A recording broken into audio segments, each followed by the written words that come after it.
कौन दंड दो, तो कोई कहा प्राण दंड, कोई कुछ। उसी बीच भक्त विभीषण आ जाते हैं।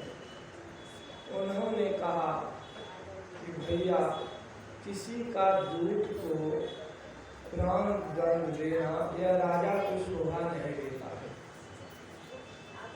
तो क्या करना है, तो इनको कोई साधारण दंड दे दें।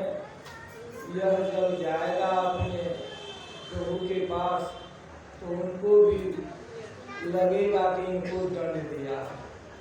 तो कौन दंड देना है, तो कहा कि बंदर को अपनी पूंछ से बड़ा मोह प्रेम है, इनकी पूंछ में आग लगा दी जाए।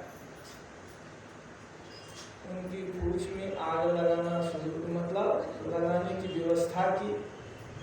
तो उनके पूंछ में क्या कहते हैं कि कपड़ा लपेटना शुरू किया। तो अब वह इतना बड़ा कुछ बना दिया कि लपेटते लपेटते भी परेशान हो गया। अंत में उनकी पूंछ में आग लगा दी गई। तब हनुमान जी क्या करते हैं, उन्होंने मुस्कुराते हुए कहा कि मेरा काम ही बन गया। वह लंका को जलाकर मैया सीता के जी के शरण में आते हैं, प्रणाम करते हैं। उनके आशीर्वाद से उनकी आग की पूछ की आग बुझ जाती है। फिर वह प्रभु रामचंद्र जी के पास आते हैं। प्रभु रामचंद्र जी के पास जब पहुँचे तो प्रभु रामचंद्र जी को जब सब समाचार मालूम हुआ तो प्रभु रामचंद्र जी ने हनुमान जी से कहा, हे हनुमान, तुम वीर से वीर महावीर निकला। प्रभु हनुमान जी ने कहा, प्रभु मैं तो महावीर नहीं हूँ, कोई वीर भी नहीं हूँ, तो फिर आप महावीर क्यों करते हैं?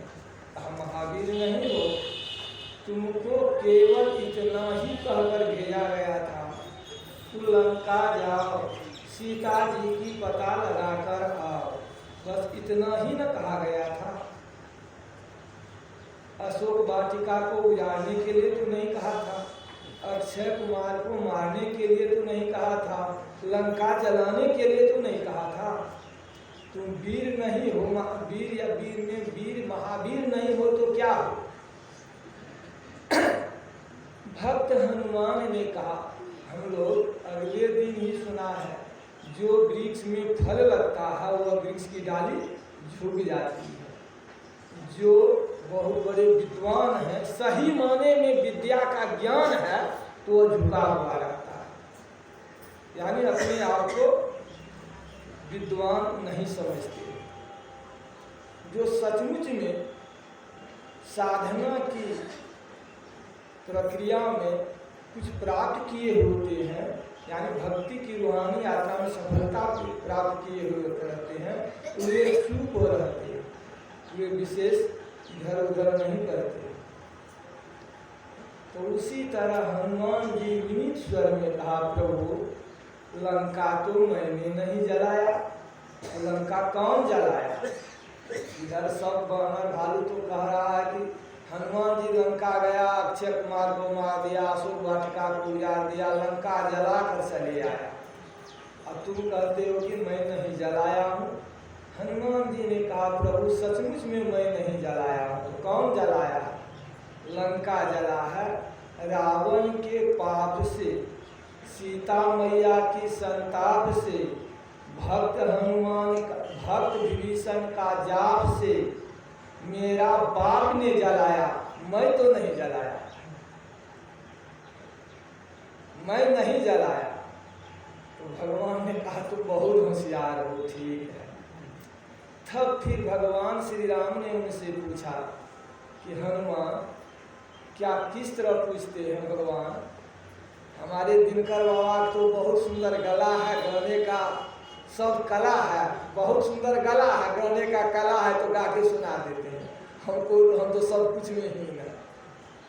तो भगवान कहते हैं कि पूछत हैं रघुवीर सियासुदी, नयन सरोजन में भरवारी,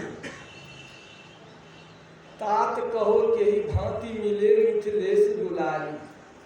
कैसे रहे कही धाम रहे, कही भांति मिले मिथिलेश मारी, मेरे बिना सिया जीवित हैं, हनुमान कहो प्रिय प्राण प्यारी। जो सीता वनवास काल में कह रही थी, उनको बहुत समझाने पर भी सीता नहीं मानी। कहती थी, आप अगर चले जाएंगे हमें नहीं ले जाएंगे, हमारा शरीर यहाँ रहेगा लेकिन प्राण आपके साथ रहेगा। आप हमें नहीं ले जाए लेकिन प्राण आपके साथ रहेगा, शरीर अयोध्या में रहेगा। लेकिन वह सीता आज मेरे बिना कैसे जीवित है, मेरे बिना सिया जीवित है, हनुमान कहो प्रिय प्राण प्यारी। हनुमान जी ने कहा, प्रभु हनुमान कहे सिया जीवित हैं, मरबे में कृपा निधि संशय नहीं। हनुमान कहते हैं कि प्रभु सीता मैया जीवित हैं लेकिन मरने में भी कुछ संशय नहीं है, तो फिर मरती क्यों नहीं है? तो हनुमान जी ने कहा, प्रभु प्राण चले उस अंतर से, ध्यान कपाट लगावत जाही, नाम पाहु फिरे मुख पे, जाही मिले के ही बात ही नाही। प्राण बसे पद पंकज में, जम आवत है पर पावत नहीं। जम तो इससे स्पष्ट होता है कि मैया सीता भी वहाँ अशोक वाटिका में ध्यान करती है। इस पद से यह स्पष्ट होता है मैया सीता भी अशोक वाटिका में ध्यान करती थी। क्या कह रहे हनुमान जी? प्राण चले उर अंतर से, ध्यान कपाट लगावत जाए। प्राण तो निकलने के लिए चाह रही है लेकिन सीता मैया ध्यान में बैठ जाती है। नाम पाहु फिरे मुख पे, जाहि मिले के ही बात ही नहीं। यानी जिस तरह हम लोगों को गुरु महाराज मानस जप दिए हैं, मंत्र जपते हैं, उसी तरह सीता मैया हर वक्त हर समय अनवरत रूप से प्रभु का सुमिरन करती है। सुमिरन करने पर मुंह से तो प्रभु का सुमिरन कर रही है, तो प्राण निकलने का कोई बात ही नहीं मिल रही है। प्राण बसे पद पंकज में, प्राण जो है प्रभु के चरण कमलों में हर वक्त निरंतर प्रभु के चरण कमलों में बसा हुआ है। जम आवत है पर पावत नहीं, यानी शरीर का दो भाग है, आंख से नीचे पिंड भाग है, आंख से ऊपर ब्रह्मांड भाग है। सीता मैया अपने आप को ध्यान की कला में 9 द्वार से ऊपर उठ चुकी थी, जहां प्रभु का चरण कमल है वहां वह निवास करती है। जम तो आता है पकड़ने के लिए लेकिन उसे पाता ही नहीं। वो क्यों नहीं पाता है? यानी 9 द्वार के अंदर जो रहते हैं वहाँ जम का दौड़ है, जम का ताकत है, जम पकड़ सकता है। लेकिन जो 9 द्वार से ऊपर उठ जाते हैं वहाँ जम को जाने की ताकत नहीं है, शक्ति नहीं है, वहाँ नहीं जा सकते। इससे स्पष्ट होता है कि सीता मैया भी ध्यान करती है और वही ध्यान करने के लिए हम लोग भी आए हैं, वही ध्यान करने के लिए हम लोग भी आए हैं। हम लोग भी श्रद्धा प्रेम विश्वास के साथ ध्यान करेंगे तो हम लोगों को भी बहुत लाभ होगा। एक हम लोग पहला दोहा में क्या सुना कि वह राक्षसनी को कब कह के ब्रह्मा जी गए थे? जब रावण को वरदान देकर जा रहे थे, उसी समय में राक्षसनी ब्रह्मा जी से कहा था, प्रभु हम लोग कब तक यहाँ रहेंगे? यानी तो ब्रह्मा जी ने कहा था कि सुनो जब प्रभु का दूध से तुम मार खाओगी, मुंह से खून निकलने लगेगी, तब समझ जाना कि निश्चर कुल का नाश होगा और तुम्हारा कल्याण होगा। तो आज हमें प्रभु के दूध से दूतों का मार लगी, मुंह से खून बहने लगा। उनको याद हो गया कि ब्रह्मा जी हमको कह के गए थे। तब वह राक्षसनी क्या कहती है, तात स्वर्ग अपवर्ग सुखा धरई तुला इक अंग तुलन ताही सकल मिली जो सुख लो सत्संग। हेता स्वर्ग का सुख और मोक्ष का सुख को एक पलड़े पर रख दिया जाए और सत्संग का सुख को एक पलड़े पर रख दिया जाए, फिर भी सत्संग का पल भर का सत्संग का सुख वह भारी होगा। यानी सत्संग में जो सुख है वह सुख स्वर्ग और मोक्ष में भी नहीं है। इसीलिए तो महात्मा कबीर के लिए स्वर्ग से विमान आया महात्मा कबीर को ले जाने के लिए। महात्मा कबीर रोते हुए कहा, क्या कहा, महात्मा कबीर रोते हुए कहते हैं, क्या कहते हैं, राम बुलावा भेजिया दिया कबीरा रोय, जो सुख साधु संग में सो बैठ न हो। जो सुख संत महापुरुषों के संगति में है, सत्संग से मिलता है, वह सुख स्वर्ग में नहीं मिलता है, वह सुख स्वर्ग में नहीं मिलता है। इसलिए गोस्वामी तुलसीदास जी महाराज ने कहा, तुलसी कौनी योग से सत्संगति जब हो, राम मिलन संशय नहीं कहे सुमति सबको।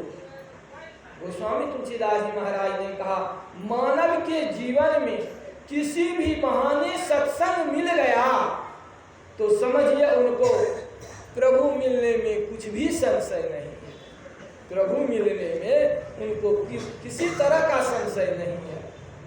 तो इसलिए अगर हम लोग सत्संग में आते हैं तो हम लोगों की श्रद्धा, हम लोगों का प्रेम, हम लोगों को संतों की वाणी पर विश्वास करना चाहिए। जो श्रद्धा प्रेम विश्वास के साथ सत्संग करेंगे, ऐसे यानी सत्संग करेंगे, कहने का भाव हुआ श्रद्धा प्रेम विश्वास के साथ सत्संग करने का मतलब हुआ जो संत महापुरुषों का निर्देश है, आदेश है, उपदेश है कि पंच पापों का त्याग कीजिए, विधि कर्म का पालन कीजिए और सदाचार शिष्टाचार पवित्रता का पालन करते हुए जो नियमित रूप से ध्यान स्मरण सत्संग करते हैं, वही भक्त सच्चा भक्त है, सच्चा सत्संगी है और सच्चा गुरु महाराज का सेवक है। जो ऐसे सच्चे सेवक होंगे तो गुरुदेव ने कहा, युग युग जग में सोवत बीते सदगुरु दिहल जगाई। ऐसे भक्तों का युगों युगों का सोया हुआ भाग गुरुदेव जगा देते हैं। राधा स्वामी जी महाराज ने कहा, गुरु प्रसन्न साहब अनुकूला मिटे मलिन मल कल्पित सूला। जिन पर गुरु प्रसन्न हो जाए, गुरु किन पर प्रसन्न होंगे? जो सत्संग में आकर संतों की वाणी को सुनेंगे, समझेंगे, उनके अनुकूल कर्म करेंगे, ऐसे भक्तों पर गुरु प्रसन्न रहते हैं। जिन पर गुरु प्रसन्न रहते हैं उन पर परमात्मा की कृपा बरसेगी। जिन पर परमात्मा की कृपा बरसेगी उनके जीवन में भी दुख और सुख होगा। संभव नहीं है, संभव नहीं है। इसलिए संत महापुरुषों ने कहा कि जापर बख्शिश गुरु की होई, गुरु ऐसा बिगड़ा कोई। गुरु का बख्शिश, गुरु का आशीर्वाद किन पर होगा? हम लोगों के ऐसा छलिया वाली पर, ईर्ष्या द्वेष करने वाले वाली पर, झूठ फूस बोलने वाले वाली पर नहीं, नहीं। ऐसे भक्तों पर गुरु की कृपा नहीं होगी। कहा जापर कृपा गुरु की होई, गुरुमुख ऐसा बिगड़ा कोई।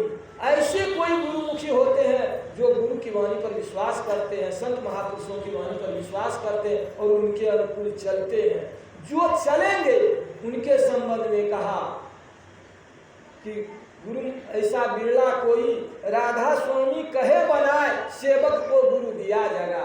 जो ऐसे भक्त होंगे, ऐसे गुरु आज्ञाकारी शिष्य होंगे, ऐसे शिष्यों का युगों युगों का सोया हुआ भाग गुरुदेव जगा देते हैं। इसलिए हम लोगों का वो भाग्य है जो प्रभु की कृपा से मनुष्य की देह मिली है, अनमोल रत्न मिला है, पूंजी मिला है, मौका मिला है।